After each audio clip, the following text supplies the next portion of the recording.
On September 15th, Nike created a revolutionary new basketball shoe.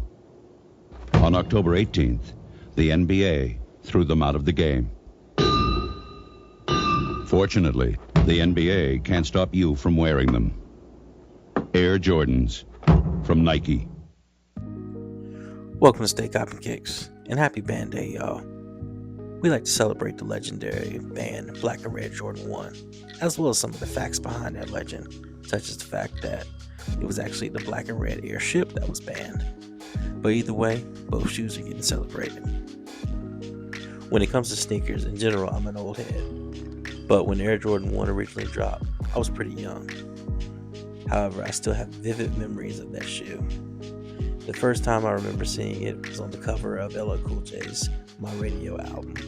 Fun fact, up until I was making this video, I always thought he was wearing the Jordan 1s on the cover of Bigger and Deffer as well. But when I looked at a high resolution image of the cover, I realized he's actually wearing a pair of Adidas. Outside of the commercial, the other time I remember seeing Jordan wearing the shoes that really stood out was at the Slam Dunk Contest. And in that Slam Dunk Contest, Jordan just was the coldest. This dude was out there in his own gear, not team gear. He was in his own gear with gold chains, rocking the shoes. It's one of those memorable moments between sneakers and sports that intertwine and create an everlasting love for a product.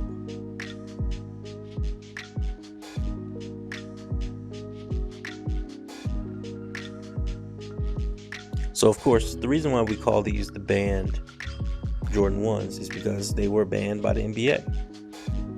And again, as the legend goes, it's not 100% clear whether or not it was the airship or the Air Jordan 1 that got banned. More than likely it was the airship. But either way, the colorway is what was banned. Back then, the NBA used to have really strict guidelines on what shoes players could wear with their jerseys. Sometimes I wish they would go back to that now because it's really gotten out of hand. But basically, with the first pair of the Jordan 1s that MJ had being black and red, he violated all the color guidelines. It violated the home guidelines because it was too much black and it was red. It violated the away guidelines because it was not enough black because of the red.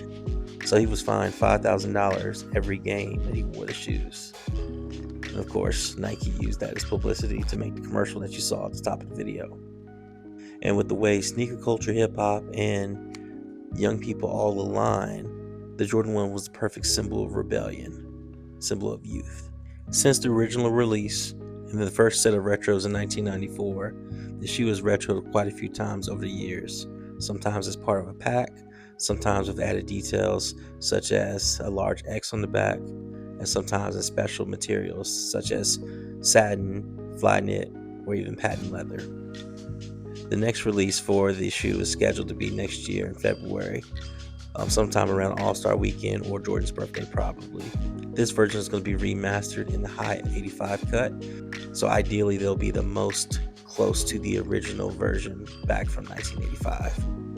If it's anything like the most recent high 85 releases, it's going to be a great pickup, even at the increased price. Currently, I have 3 versions of the band retro in my collection.